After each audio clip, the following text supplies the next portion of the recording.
The views and opinions expressed on any program are those of the producers and/or the persons appearing on the program, and do not necessarily reflect the views and opinions of FRC Media, Bristol Community College, or the City of Fall River.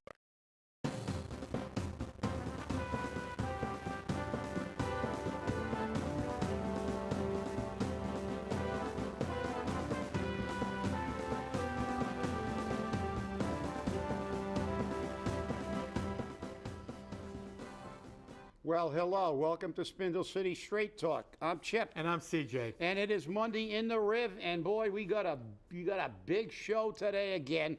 It just never stops. The insanity never goes away in this city. And again, unfortunately, you have to start with various crime and quality of life issues. Yep. So I will, and you know, we put this in a log just in case you say this never happened. These are Facebook posts and stuff that. But we make sure we keep a record of everything. So this is what this one says. And this is an allegation, obviously, because it hasn't broken, because I think they're trying to squash everything about crime. Actually, yesterday on the way, I was on the way to I was on the way to the gym or something, and two police cars went flying down Brayton Avenue and up Brayton Avenue and down toward Rodman Street and stuff. But there was a stabbing on Rodman Street last Thursday night, right in front of 197 Rodman Street. It was never reported. This is Coogan's way of hiding it from the public. The gentleman, Is it Rodman or Robeson? Because I heard it was Robeson. well, this Street. guy said Rodman, and he's given a street address, which Okay. coincides with another post, so I don't know. Maybe this guy doesn't know what street he's on. Who knows? I don't know. But this is the report. This is what somebody posted, obviously. It's not our words, it's somebody else's. This is Coogan's way of hiding it from the public. The gentleman that has been stabbed died from his injuries. I don't know if you can look into this. I mean, obviously, we're at the mercy. And then he put a secondary post about 197 Rodman Street. I can't actually read some of the words in here because it's a little explicit. You should know they're so blankety blank grimy. I've seen a guy laying on the ground, and I heard he was pronounced dead at the hospital. Probably that. No wonder he's laying on the ground. He got stabbed. Yep. But okay, then again, okay. Right in front of 197 Rodman, the rooming houses that are loaded with drugs, and the police know about it, and they don't do blankety blank about it. Okay. That would be Rodman Street. I know the place he's talking about. Yeah, I do too. It's the white building. Yeah, Yep. yeah. Yep. And then there's another one from a different person. Well, since they posted, I guess I can give the name. That post, they chopped off the name, but there's a picture of the guy who posted it. Yep. So, you know, I mean, people might be able to identify him. I don't know if he didn't want us to know the name, but he sent it to us. Okay, this was from Ryan Ferreira. Fall River sucks. Okay. Don't tell that to Suneda, though. We'll get into that later. Okay, because you're a negative. Okay, we'll talk about that later. Someone broke into my truck last night on Bowen Street. In case you don't know where Bowen Street is, everybody, it's down the south end. It runs parallel to Bay, and it is the last street before Bay Street. You know, and they stole my daughter's brand new iPad. She got it for Christmas, as well as her Bluetooth headphones and her most prized possession, her Disney press coin collection, which she just got in Disney World. She doesn't even care about the iPad or the headphones. She just wants her coins. She got it from every coin press machine she went by while in Disney. Be a man, keep the iPad and change for my cup holder and headphones. Just give my daughter back her coin. This is tragic.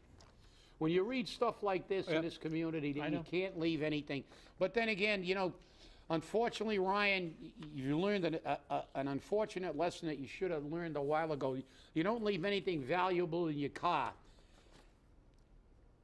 I did the same thing. Remember when my car I remember that. Yep, downtown. Remember when my car got broken into? Downtown. And I didn't have an iPad or anything of value. They broke into my car for $1 something and change in my console. Yep.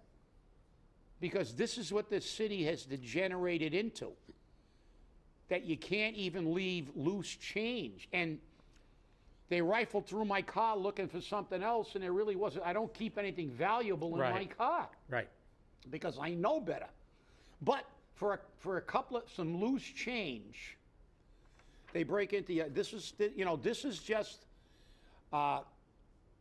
another tragic example of how we've allowed Fall River to degenerate, and saying that it's happening nationwide is not an explanation, it's an excuse. Correct. We have an obligation to make this city safer, as does our police department, and saying it's a nationwide problem is not, I repeat, it's an excuse. It's not a reason. Oh, everybody else got crime too, so what are you complaining about? Well, we're complaining about crime, because in those cities, those people are complaining too. That's right. And that's why they're dumping mayors and city councils and school And committees. DAs. And DAs, Yeah. exactly, Yeah. DAs. Because what are the DAs doing now, like Bragg? Bringing ridiculous charges for political reasons and letting criminals out the door. Right. This is but before we get to this other very important letter here, let's discuss something. We had I guess two of our favorite members of the Coven were on the show on Saturday on WSAR. Yes. And they were having a nice little conversation between each other about their perspectives on what's wrong with Fall River and the policies and how they think things should be done. And listen, they do have a right to their opinion, not a problem. However, Laura Washington is a sitting city councilor, not elected, by the way, and she knows it. And on Saturday, she proved why she wasn't elected and why she should not be reelected. And we're going to get into that. But first, they commented about there's a bully out there. There's a bully. Oh, again, with the labels. Just remember. So I'm going to tell you something. If you're watching, or one of your friends is watching, they can tell you all about what we said, and it's going to be on. Please watch the show. You know I don't like labels because, labels are just someone's way of trying to categorize you, like, Pigeonhole you. like Hitler did with the Jews. That's right. This is because, remember, one man's terrorist is another man's patriot. It's all in the eyes of the beholder. That's why these labels they're bull. It's just ways for them to try to diminish the opinion of someone else. And I'm going to tell you something. Pythagoras, and just in case you don't know who Pythagoras is. Pythagorean theorem. He's not, but he not only was a mathematician, he was a philosopher. Yes. Okay?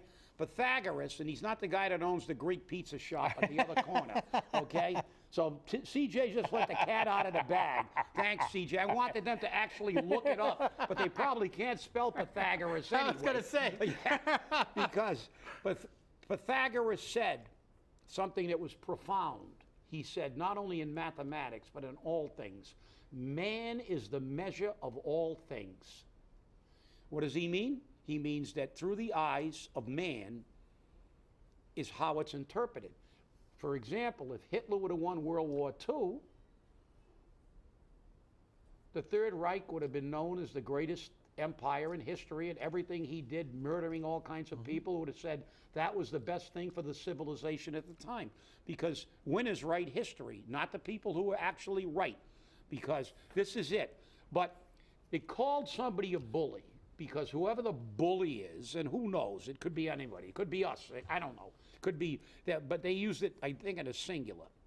But I'm going to let you know. First of all, if you're on some kind of talk show or comment show, try to at least do a little bit of homework. You realize that bully is also a complimentary term, so we'd like a clarification. Did you mean it in a complimentary way? I know you don't know that, probably, but have you ever heard of the bully pulpit? That means it's a good thing. Bully, bully, yes. And the bully pulpit, it means good, it means great, it means a lot of things. But bully also means, and this is the context I'm sure you used it in, but I'm going to give you a couple others if you just like to throw things out to make other people with a different opinion look bad. Even though that opinion they have a right to, and they may be more factual than you. Okay, here's a couple. And by the way, I didn't make these up. There's a lot more, but I don't want to waste a lot of time. These are from the Merriam-Webster thesaurus. Just in case you want to know the source, it's from the Merriam-Webster thesaurus. Bully as a negative. Intimidator. Thug. Antagonist. Taunter. Hooligan. Ridiculer. There's a few more for your vocabulary. Write them down. Watch the show. And then you accuse people of being negative, and we know that your definition of negative is anybody that has an opinion contrary to yours. But then they got into a little discussion, CJ, about how they think things should work. And Laura Washington said, you know, nobody should ask questions at the city council meeting. All our questions should be done before that. You know how literally imbecilic that statement is? That's why she should not be in public office. When she got sworn into the city council, she swore to uphold the Constitution of the Commonwealth of Massachusetts and the Constitution of the United States. Apparently, she doesn't know that she was elected not to give her personal opinion, but to be the representative, the agent of the people she represents. And everything is supposed to be discussed at that meeting so the people who you were elected to represent can know what the hell's going on, not what you and Paul can hide behind the curtain. And then she went on to say, that's right, nobody asks questions. I go right to the top. So you're going to listen to another reason you shouldn't be reelected. You're going to go to the sixth floor, and by the way, in case you don't know this, so apparently there's not a lot that you know about government. You are the legislative branch. It's your job to check on the executive branch, to check their figures, to check their numbers. And people like Michelle Dion who ask questions, they're doing their job as our representative. You're not. You are not doing it. Because to go up and take their numbers, I'm going to remind you of something. Do you remember when Mary Sahadi said that you needed $45 million for the health care? But it was, the actual number was 40, and then she took 39, and she said the increase in the health care premium was 7.5% when it was 4.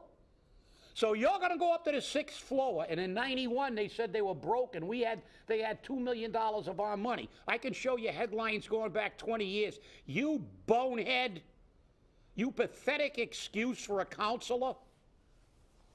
And I got a right to say that. The Supreme Court says that's my opinion. That's right. Okay? You don't do your homework. You never do. All you are is a shameless propagandist for yourself and other political officials. So, you know, then you said, yeah, because there should be no gotcha moments. Well, guess what? If you know what you're talking about, nobody can get you. If your numbers are correct, you don't have gotcha moments. We gotcha'd Mary Sahadi because their numbers were wrong. You should be gotcha'd if you're presenting improper figures for you to fund in the city council. There should be no gotcha moments because every city councilor should be as prepared as Michelle Dion. And I know you're making a concentrated effort so you can have a bunch of airheaded bobbleheads in that council rather than people who represent the people. And then they went on to condemn some people, and I believe you might have been in that crew, of being anti-veteran. That's right. So let me get this, and I'm going to let you take this because I know they personally attacked you, and I want to give you this, but I just want to get through this thing. You know,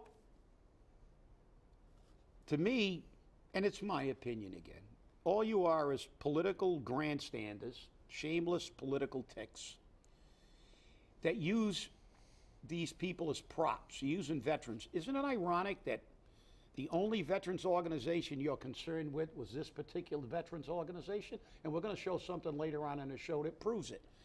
But I wonder why. Is it your great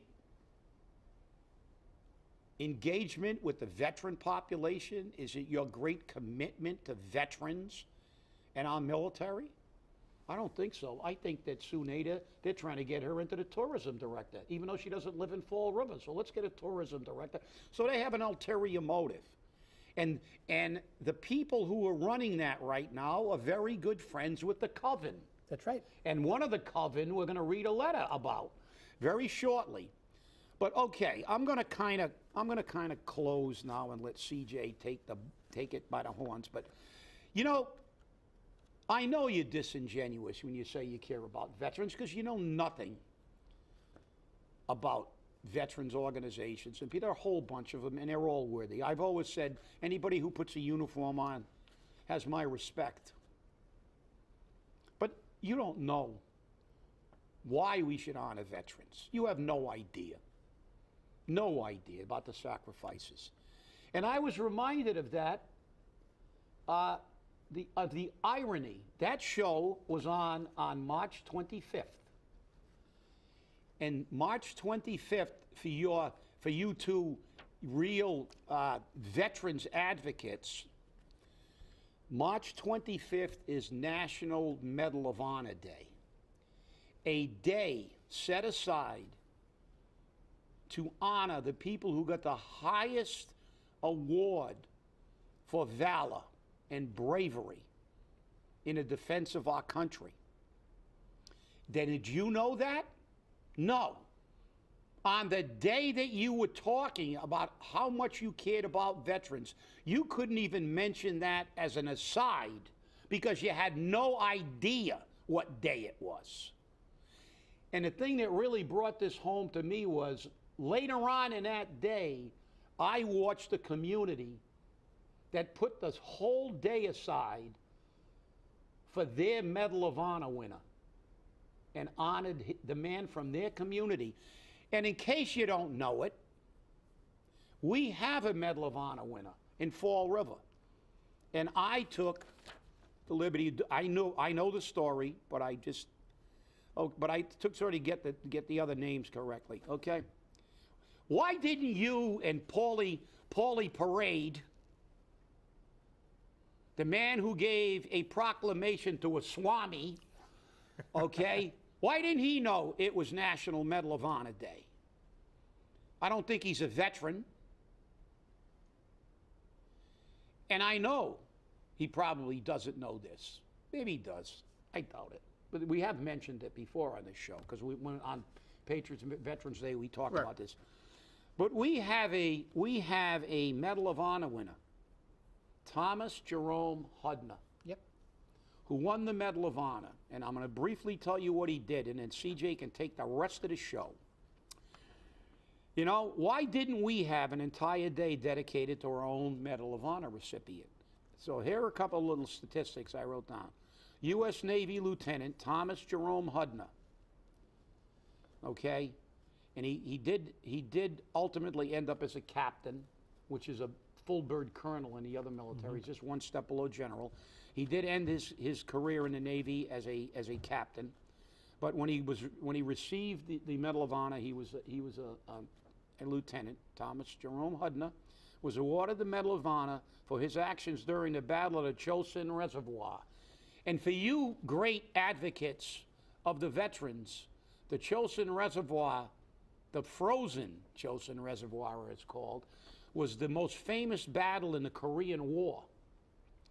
So during the Chosin Reservoir battle, his wingman, Ensign Jesse L. Brown, who was a black man, was shot down by enemy fire. And Lieutenant Hudner crashed his plane intentionally in an attempt to save his wingman. Unfortunately, Ensign Brown died of his injuries, and Lieutenant Hudner was injured too. And this is what someone from Fall River did for his nation. Do you think Swami Paul could have said, at least mentioned it, and sent out something to remind the people of Fall River? Most people who really who really care about veterans know about these things. So you talking heads, you airheads, people who are using veterans and children for your own political gain. Oh yeah, maybe if I tell them I really like veterans, and anybody who doesn't like that particular thing, who asks a question, well, is all the money going? We want to know where the money's going. And now we're going to prove, CJ's going to prove very shortly, that question was valid. And thank you, Michelle Dion, for saying it. But I'm going to close by saying, I'm not going to say, you know, I could call you a lot of names, and say what you did was malice. But I'm going to close with Hallen's razor, one of my favorite razors. Everybody knows Occam's razor. The simplest explanation is normally the best explanation. But Hallen's razor people don't know a lot about. And I always paraphrase it, but I actually wrote it down this time. Because this is what Hallen's razor said. Never attribute to malice that which can be adequately explained by stupidity. So I'm not going to accuse you of doing this maliciously. I'm just going to say you're stupid. Thank you. Oh, how true, how true. It's just amazing. Well, if you remember correctly, Laura Washington presented a $50,000 ARPA award to the Veterans Kitchen, which is held at the Corky Row Club, because they provide meals to veterans. And when it was brought up that the Veterans Association of Bristol County, which is on Pine Street, gets $1 million, there was a big question. So Ken Levesque, the executive director of the Veterans Association of Bristol County. What does he know? What does he know, right? He sent a letter to the city council that's going to be presented on Tuesday's meeting. Dear council members, I am writing to provide clarification to information shared during the City Council meeting held on March 14th, 2023 regarding the Veterans Association of Bristol County, VABC, located on Pine Street. City Councilwoman Linda Pereira, let's make that clear, Linda Pereira shared that the VABC receives $1 million per year. To clarify, the VABC receives $110,000 per year from the Department of Veterans Services. That limited budget provides funding for 3 of 5 salaries, which are far from exorbitant. Due to the limited funding, most of the support staff is our dedicated volunteers. Our tax returns are a matter of public record and can be viewed at https://apps.irs.gov/app/EOS. So he's even telling you where to find the tax returns. There you go. With over 3/4 of our operating budget reliant upon donations and fundraising, I am concerned about how the inaccuracies shared at this public forum will impact future donations and/or fundraising sponsorships. As such, I fully appreciate your support in making the necessary amendments to your meeting minutes. The VABC supports more than 400 veterans and their families a month through food and clothing pantries, along with serving lunch daily, not like the Veterans Kitchen, which does it once a week, daily. Contrary to last evening, the VABC prepares meals on site without the use of open flame because they shut them down. I don't know why they were shut down, but they were shut down. In addition, the VABC offers a female-only veterans program entitled Sheroes, which has been an enormous success and continues to grow each month. I have also implemented a health and wellness program over the course of my first year with definite plans for continued growth should funding be available. As a veteran, I take great pride in supporting fellow veterans every day. I cannot express to you enough the impact and benefits the VABC programs have on each veteran served. I have the great pleasure of interacting with our veteran community daily and truly understand how necessary the supportive programs are to their livelihood. Lastly, I would like to extend an invitation to each of you to visit the VABC to learn more about the essentials and necessary programs offered to the veterans of Fall River, as well as to meet some of the veterans served through the VABC. Ken Levesque, Executive Director. Carbon copy went to Paul Coogan, Michael Dion, Executive Director of Community Development, and Kara Holm, which was the American Rescue Plan Act Director. This shows you how misinformation is being spread by our council. And not only that, and on Saturdays, they take that opportunity to do the same thing on the radio. Exactly. Do your homework. You know, you can call us anything you want. And, you know, I'll get the thesaurus in case you don't have one. I'll let you borrow one. You know, Mr. Levesque, tell us how we can, you know, we will gladly give someone an address and the how to give to your organization. Yep. And all veterans organizations should be supported, And that's exactly what Michelle Dion was trying to do. I know, and she was eviscerated by these proponents of misinformation. Right. These word twisters. Yep. And this is what they do, and they use their bully pulpit, bully in a good sense, right? Because they have a forum for the use of lying to the public, misinformation again. It shows why this city gets the way it is. We have councilors who never do their homework. They allowed the mayor to pay people illegally after they passed a resolution to say that stop the trash pickup. Right. And he's still doing it, and they've never brought it up again. These people are not doing their damn job. And the only person that has earned re-election to that city council, in my opinion, is Michelle Dion, because she does the work. She asks the questions, because you know something? I'm tired of this, because this is what they do. They give you misinformation, inaccurate information, and then they call you a terrorist, a Nazi, a bully, a bully, whatever. And that's BS, because you know they're trying to dumb down the public. And I saw a really good one today that example that somebody wrote it, and I think there's even a YouTube video on it now. Somebody sent me that they showed a few Latinos who were totally surprised that they were white. Like AOC, yep. She's always talking about person of color, like she's a person of color. Right. But in reality, anthropologically, she isn't. Right. Because these people are so ill-informed and uneducated, they don't realize that the conquistadors who settled all these places that are Spanish-speaking were from Spain. Right. And people from Spain are white. Yep. There's three fundamental anthropological categories: white, black, and yellow. And Latinos, for the most part, they may be mixed, obviously, now, because if they, populated areas where there were blacks or Orientals. But when you look at them from an anthropological standpoint, they're white. But now it's fashionable. So what they do is redefine everything, like they try to do in this letter.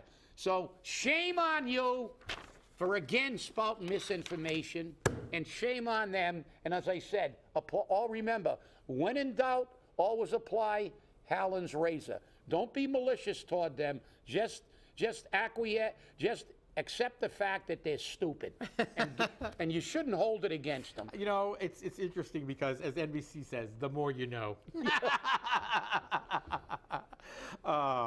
But when I saw this, and this letter is going to be presented to the city council on Tuesday, and hopefully Michelle Dion or somebody can get them to allow them to read it into the record, because it needs to be read into the record.